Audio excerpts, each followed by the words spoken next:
All I will say is this. Apollo's first case had him charging his own mentor for the murder of a traveller at a Russian bar to lift all suspicions of the next attorney. That is what happens in the first case of Apollo Justice, called Turnabout Trump. Trump is by far the hardest first case in the Ace Attorney series, because a lot of the time you're actually guessing what you're doing. But that's fair considering it's Apollo's first case, so it's kind of excusable. Being the first case of the game, your opponent in the trial is quite obviously Payne, who has gotten even older and even worse as a prosecutor.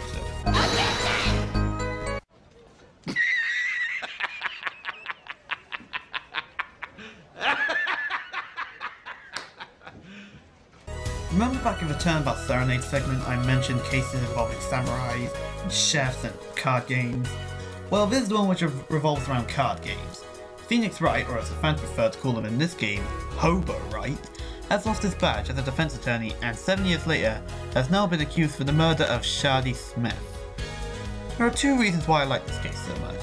Those reasons are the introduction of the perceive mechanic, which basically lets Apollo examine his witnesses to search for any habit they perform during speeches, and it's done pretty well in this case because it gives you a very good idea of how it works. The perceive was a really awesome feature to Apollo Justice. The other reason why I really like Trump a lot is because it gives you one of the greatest plot twists ever put into any mystery game, and at the very beginning of the game, that's one killer achievement. But it's hard to figure out who the killer is throughout the case, especially at the beginning. But once you reach about 2/3 of the way through the case, you put all the pieces together to point everything at your very own mentor, Christoph Gavin. For that plot twist, cliffhanger, and introduction of a fun and new gameplay method makes Turnabout Trump my favourite case in the series, and my favourite case from Apollo Justice. But why is gambling now a crime in America? No, it is not!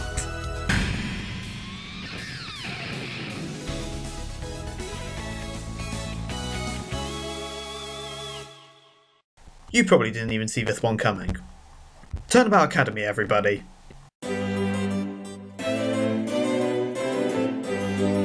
Being another case which takes place before the first case, Academy has you playing as not Wright, nor Apollo, but rather rookie defense attorney Athena Sykes, and her even stranger hairstyle than Darianne's, even for an anime character. Defending her old friend and the defendant for the first case, Juniper Woods. The case starts with the trio going to the famous legal academy to watch a mock trial, which involves Juniper being the judge. It seems that all is going well in this case being a mock trial until psych, Constance Conte gets murdered, and Juniper is supposedly the one that did the dirty deed. But then... I've decided! I'm going to defend you! I'll fight with everything I've got! Oh, it's getting real, son. But who is Constance's killer? Well, there are two suspects at the beginning of the case, minus Juniper, Hugh O'Connor and Robin Newman. And you get two other characters in this case, Miriam Scuttlebutt, who is one massive Metal Gear reference. No, seriously guys, look what Apollo says. And the other one is the headmaster of the academy, Aristotle Means, who is a very nice old man who unfortunately has a pretty scary grin. I can't be the only one who thinks that, right? One reason why I really like Dual Destinies is because throughout the whole game, it has you arguing with yourself as to who the hell you think the killer actually is. Academy, of course, is no exception, and has some absolutely fantastic plot twists. At first I'm like, I reckon it's Hugh as the killer, because of how much of a douche he is. And when Hugh loses a bit of suspicion, I start to think Newman's the killer because he was at the scene of the crime. Then I reckon, what the hell did Capcom actually just go there?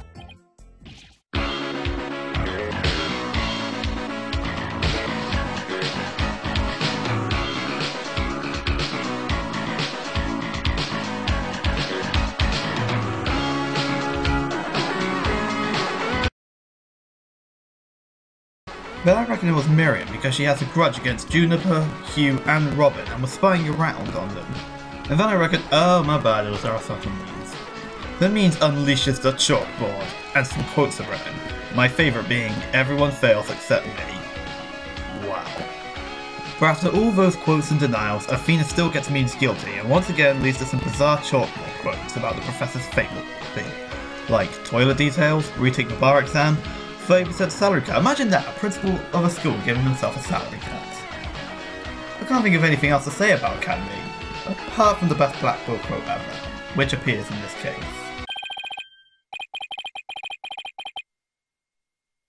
How British is that?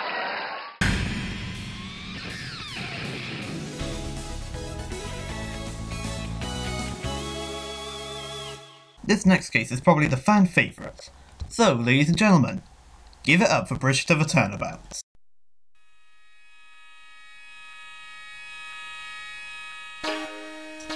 Oh hell yeah, now we're getting into some really cool cases. This case starts off a little bit differently, because it's telling you the history about all the Fae family, and all the important cases which revolve around Wright and the Fae clan, as the camera is going down this mysterious sword, until it reaches the latest chapter, the death of Marcus Fretshredder. No, seriously, look, it's Marcus freaking Fretshredder. Mayor and Pearl bust through the door with big news about a spirit channeling event going on at the mountains of fucking Square. But Wright needs to go with him because Mayor, well, needs an adult to go with them. But Wright is told that the temple doesn't have any hot water, but instead has freezing cold waterfalls. I'm with Wright on that though. Sod that. Wait, what's going on? Why is she here? She's dead. She's supposed to stay dead. Why is she alive? Why is she still alive? This ain't happening. No, not in a million years. No, get away from me. So Wright decides to go with Mayor and Pearl to see what's going on. Sounds easy? Far from it. Wright's kind of alone for the day until the suspension bridge is set on fire due to a lightning strike, and Wright and Larry, that's right, the butts, has to investigate when... Suicide. So with Wright out the way, who's defending Iris in this case? Edgeworth of course. But with Wright's attorney's badge and the Magatama, Edgeworth now has all of Wright's talents, but is struggling to get used to a lot of them, especially the Magatama. So when you reach court for the first time, you have a very different selection of characters in the courtroom compared to the rest of the game. Edgeworth is taking Wright's role, while the blonde judge is taking the judge's position. And Franziska returns from Germany and Justice Farul to take Godot's role as the prosecution. Now she can finally prove that Edgeworth is inferior to her. And she fails. Miserably. This case does have a lot of nutty things going on in it, but easily the worst one is during the second trial. Dahlia's plan since the very beginning was to get her revenge on Mia by killing Maya. But it's kind of impossible since Dahlia is controlling Maya's body. And then this happens.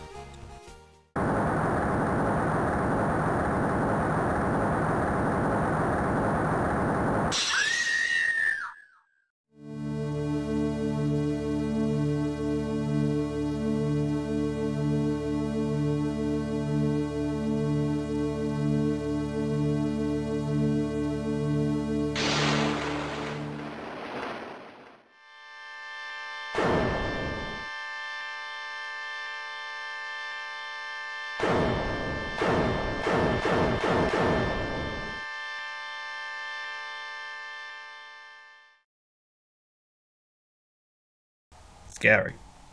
So after all that, can you guess who the killer is? That's right, it was Godot.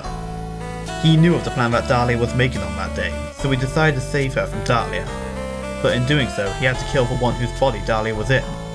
That person was Misty Faye. That's right, Misty has been acting as the lead Dukesman for the last 7 years after the events of DL6, which also affected Edgeworth. So Godot saved Maya, but also destroyed her life in the process. He's getting turned in for that. That is why I like Bridget of Turnabout so much. But we still have 2 more cases to go. So let's proceed if you don't have any objections.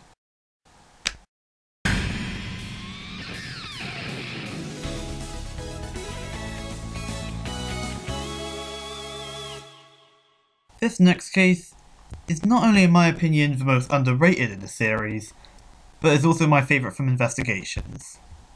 Ablaze.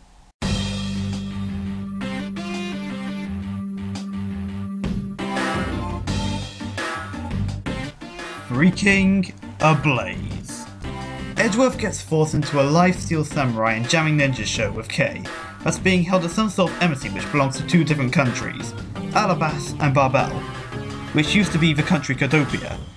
Once the show finishes, Edgeworth discovers Barbel's embassy has been completely set on fire, which led to the death of the suspect of the KG-8 incident prior to reminiscence.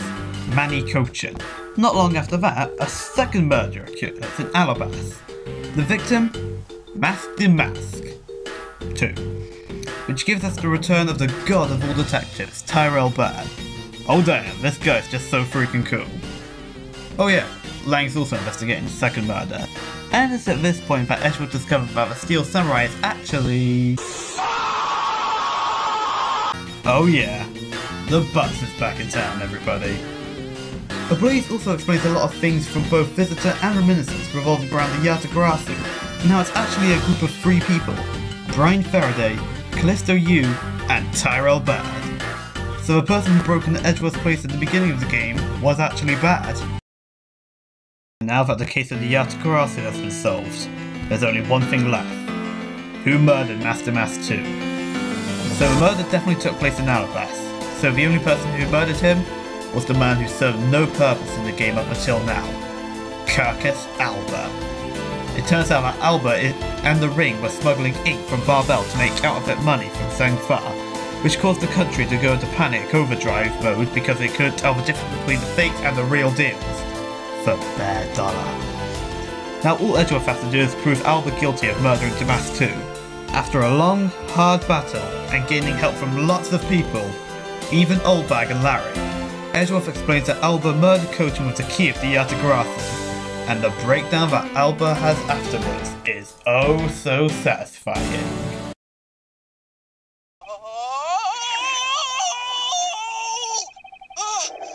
G-force in my face! Pure delight. Edgeworth can now rest in peace, until Investigations 2 came out. A great end to a great game, making Ablaze my favourite case from Investigations. And to think this is only number 2.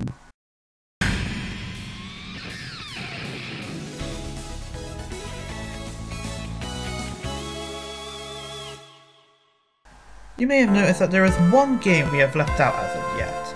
That game is Justice for All. I must be honest and say I have mixed opinions on most of the cases in Justice for All. And then we get to a final case known as Farewell My Turnabout, and oh, gentle Jesus, this case is so freaking awesome! Farewell My Turnabout is easily my favourite case in Justice for All, and even trumps over cases like Ablaze as my favourite case in the entire Ace Attorney series. Let's start with the prologue.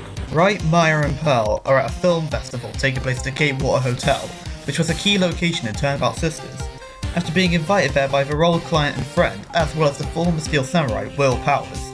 But then, you guessed it, there's a murder in the hotel. This time the victim has been confirmed to be the former loser of the Best Samurai Show of the Year contest, Joan Corridor, who has been located in his room with nothing left standing, except for a glass of tomato juice. Right, Maya and Pearl are oh wait, Maya's been kidnapped by some nutty assassin. Oops, my bad.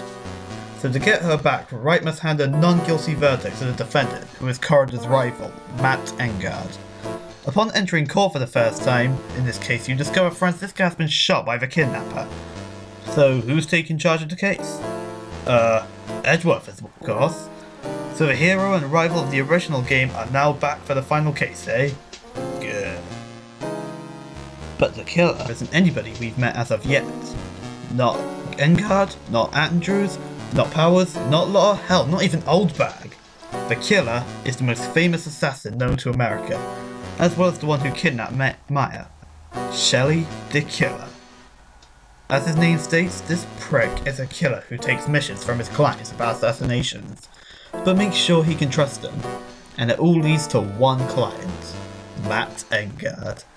However, Matt planned on betraying the killer from the start, so when the killer found this out, the killer found himself a new target, if you know who I mean. Finding this out, the killer let Maya go, free of charge. And the ending of this case also shows us why Francisca wanted to defeat Wright in court. It wasn't to avenge her father who we found guilty of murdering goodbyes, but to prove she was better than Edgeworth. And then she lets out the most out-of-nowhere cry ever. And it's at that point where we say farewell to Francisca as she flies back to Germany, marking my favourite case in the entire Ace Attorney series. I'm the Sacred Swordsman, and I'm off to play Professor Layton vs Phoenix Wright. See you next time, guys.